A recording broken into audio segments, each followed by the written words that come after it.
Democracy sustains capitalism. Capitalism thrives in a democracy. And right now we are dealing with, as I called him at my speech on the ellipse, a tyrant. We used to compare the strength of our democracy to communist dictators. That's what we're dealing with right now in Donald Trump. Wow. So I guess there's word salad there, but there's also incredible insults there. I don't know what she thinks she knows. We got Joe Concha, Fox News contributor, and Mark Simone, WR radio host, Hall of Famer. I understand.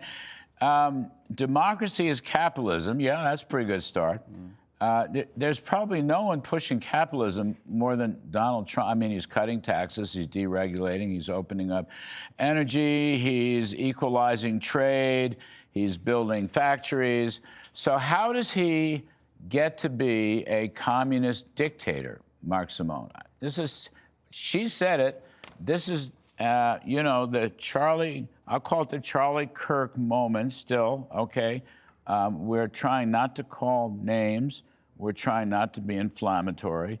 We're trying not to use the F word, fascist. So she shifts into calling Trump a communist dictator. I don't see how that's possible. Well, he was a fascist, so this is like step down. I think this is one notch down. So is it? I don't know. I think the problem is they can't make the case against him. They can't figure out specifically, policy, what exactly is wrong. So they're just hysterical and hyperbolic. The name calling is crazy. It's childish. It's angry. It's just crazy. It's Trump derangement syndrome. What? Right. There you go. There you go. Derangement syndrome. But what was she referring? I couldn't figure out what it was. She's going through democratic capitalism or democracy and capitalism. Okay, I like that. How did that get to Trump get to be a communist dictator? I don't know.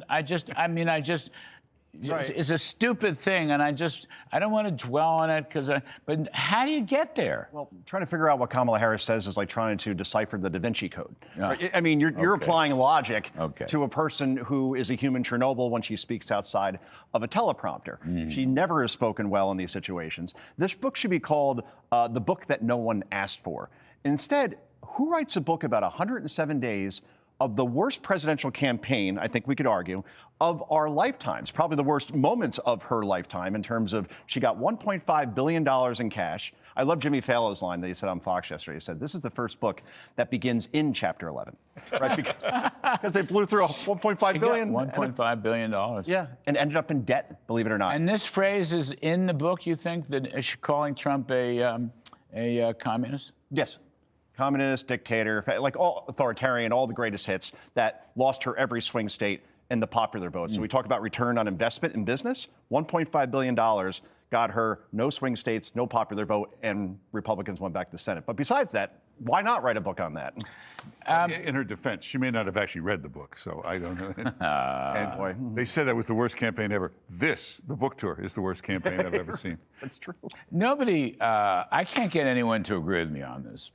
But a Democrat, or two or three, should get up and say, look, I don't agree with everything Charlie Kirk said, but they should have gone to Arizona. They should have taken part in the eulogy and the service in the memorial.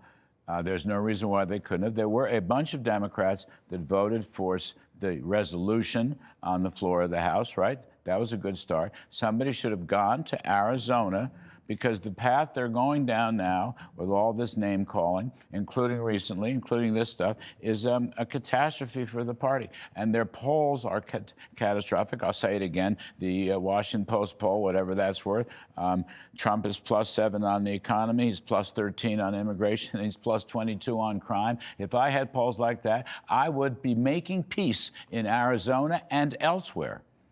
Well, whenever the Democrats are really out of power, it happened after Dukakis's loss, they go to the far left and the crazies take over and run things for about 2 years. About 2 years in, then a Bill Clinton shows up and rises up and leads them back to the center. That figure has not emerged yet, whoever that's going to be. No, and there's plenty of opportunity for it, Joe. I mean, look, I don't care. My role in life is not to renovate the Democratic Party. I'm just saying, that's what I would do. I mean, I would try to make peace. It was, what did he say? It was a sister soldier moment when Clinton rebelled against, everything was racist, everything was racist. Now, what about the Jimmy Kimmel story, part of this story, Joe Concha? Well, he's back on the air last night.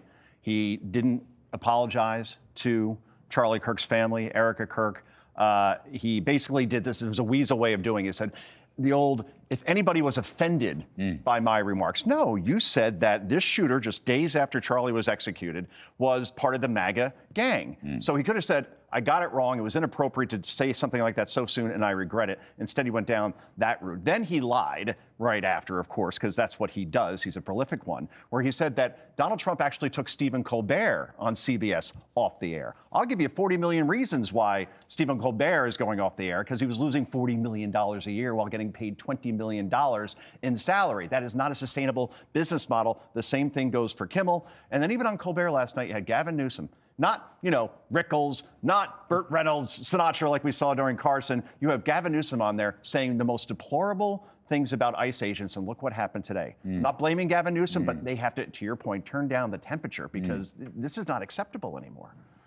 Yeah, I mean, you want peaceful dialogue. You want some civility someplace. The public is just going to go. The Dems are losing that battle very, very badly, very, very badly. Now, in a very polite way, however, Mark Simone, I did enjoy the fact that Donald Trump yesterday basically told the Democratic leadership to pound sand. He refuses to negotiate a continuing resolution which will spend more money, reopen the borders, stop the ICE, stop the crime. Men can still participate in women's basketball. In other words, they wanted to essentially overturn one big, beautiful bill, and Mr. Trump said, pound sand, I'm not going to meet with you. Now, he said it politely, by the way, in a very civil manner. Absolutely. They try to terrify you with this government shutdown. We've been through, I think, 47 of them in our lifetime. There was one that lasted 111 days. Nobody even remembers it.